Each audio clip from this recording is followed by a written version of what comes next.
This is TWiT. It's time for TWiT's annual audience survey, and we want to hear from you. Please visit twit.tv/survey and let us know what you think. It only takes a few minutes, and your anonymous feedback will help us make TWiT even better. We thank you so much for your continued support. twit.tv/survey. This episode of iFive for the iPhone is brought to you by Gazelle, the fast and simple way to sell your used gadgets. Find out what your used iPhone, iPad, and other Apple products are worth at gazelle.com.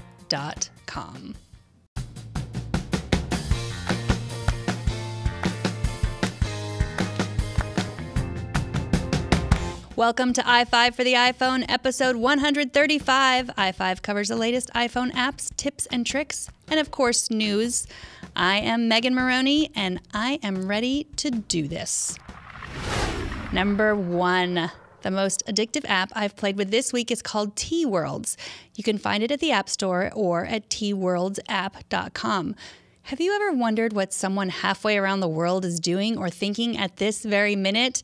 I haven't, but when I read about this app called TWorlds by Noodlework, I thought I'd give it a try anyway, because I'll try anything once. Here's how TWorlds works. Download and install the app, allow the app to access your location and your camera, then log in with Facebook or Twitter, or just try it first and see if you like it. Once you log in, you'll see a list of hashtags that TWorlds calls moments. Pick a moment and then take a picture.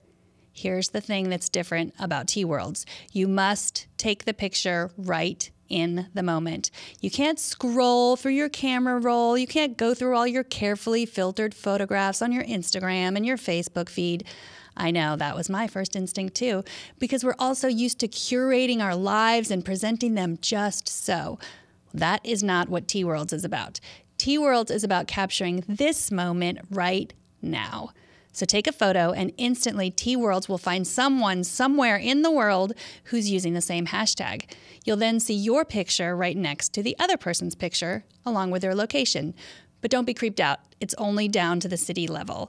Like I said in the beginning, this is addictive. It was weirdly profound to post a picture of my dog and see another dog all the way across the world that looks just like mine. Or when I posted a selfie when I was sad and then I saw someone else who also looked sad all the way across the globe. Now, social networking is about connecting to people and keeping in touch and yada, yada, yada. But let's be honest, it's also about comparing. But when you're looking through Facebook pages and Instagram feeds, it's a one-sided kind of comparing. You're only comparing someone else's archived life to your own life that you imagine in your own head. But with TWorlds, you're doing a real side-by-side comparison, and it is a completely different experience. So try it, and then click anywhere on the image, and you can try it again. Or click your location or the other person's location to see the true physical distance between you and this person that you just shared a moment with. TWorlds is free in the App Store. If you've used it, let me know about your experience. Number 2 is Kakooma, an app that was recommended to me by my son's 4th grade teacher. Who hates multiplication tables? I do. But they are a necessary evil. I have tried so many math apps with my kids, and many of them are littered with ads or in-app purchases, or they're just not very good. Kakooma is good. Kakooma is an app created by Greg Tang. He's a math-inspired entrepreneur and an author of the best-selling books, The Grapes of Math. In search of a better way to teach math, Tang created the puzzle game that he called Kakooma, which comes from the Spanish word cacumen, which means keen insight or mental sharpness. There are lots of different Kakooma apps, and I recommend Kakooma Times to help kids with multiplication, or if you're looking to sharpen your puzzle skills. Open the app and start on the basic level. You'll see 4 multiplication mini puzzles that will turn into one final addition puzzle. Your mission is to solve all 5 puzzles as quickly as possible. Start with the active puzzle, which is the one highlighted in black. Tap the number that's the sum of any 2 of the other numbers. Once you've solved the mini puzzle, solve the big addition puzzle. Then enter your name for the scoreboard. Should we try a harder one? Now you have 5 mini multiplication puzzles. All 3 of my kids have really enjoyed these puzzles, and I do too. Greg Tang also offers Kakooma Edition and several other apps. They're all free. You can play the games online also at gregtangmath.com or print them out and do them by hand. All the apps are free in the App Store. Number 3 is a recommendation from listener Ryan Lang. Ryan writes, did you hear about the story by Frederico Viticci, founder of Mac Stories, a weblog devoted to all things Mac? The story is called Life After Cancer, How the iPhone Helped Me Achieve a Healthier Lifestyle. Thank you, Ryan, for pointing me to this article, and thank you, Federico, for writing it. Viticci's story starts out as one that many of us would be familiar with. In his 20s, he had a pretty sedentary lifestyle behind a computer, except when he went out on the weekends to party with friends. In 2011, Viticci was diagnosed with stage 4 Hodgkin's lymphoma.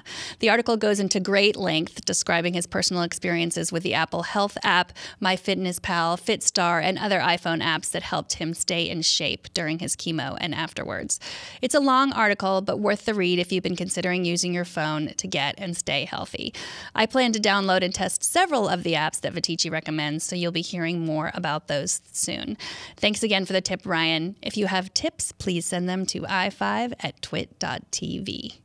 This episode of iFive for the iPhone is brought to you by Gazelle. New from Gazelle, now you can buy certified pre-owned iPhones, Samsung Galaxy phones, and iPads directly from Gazelle. If you've lost or broken your phone, a certified pre-owned device is a great way to buy a low-cost replacement device.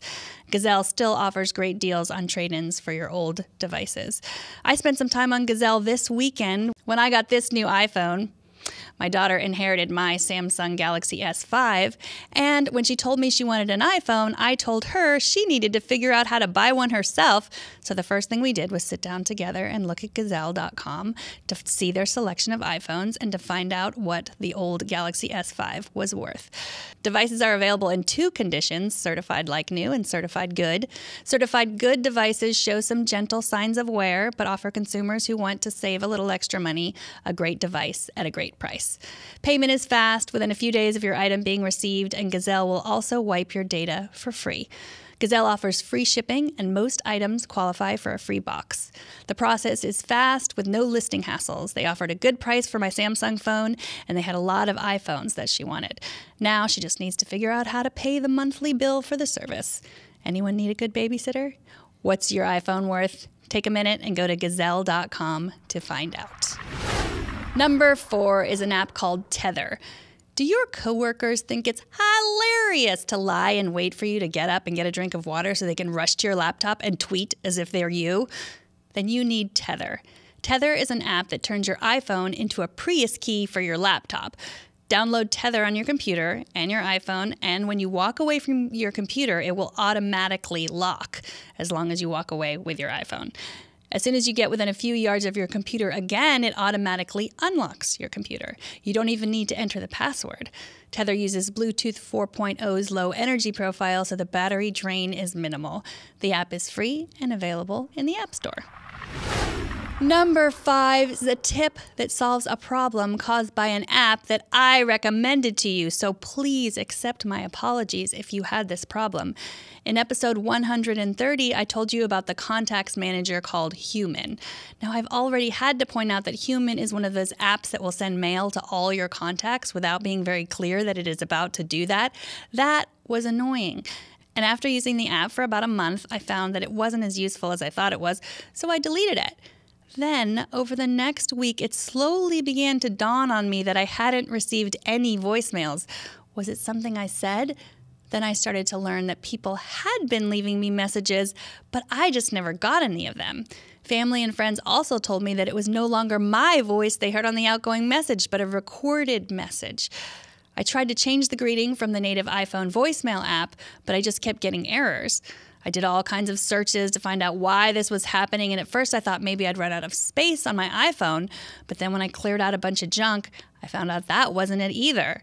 After even more troubleshooting than I'd like to admit, it dawned on me that the last voicemail I received was right around the time that I deleted the Human app. That's when I realized that Human had taken my voicemail hostage. Part of what Human is designed to do is integrate with your voicemail, and you can't just delete the app to de-integrate it. To Human's credit, they did send me one text message warning me that I had an unheard voicemail in Human and offering me a link to listen to the message. But I ignored this text message because I get a lot of text messages and I tend to ignore the ones from unknown numbers. But I followed the link and then I was able to listen to all of my messages. The link also gave me instructions to dial *38 to get my voicemail back. But why did it take my voicemail in the first place?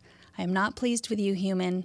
I am not pleased. That is it for this episode of iFive for the iPhone. I appreciate all the feedback. I read all of your emails, and please know that I try to respond to all of them, but not necessarily in a timely manner. I've received lots of recommendations for sleep apps, so I might do a whole show devoted to them soon, and I might do the show while I'm sleeping.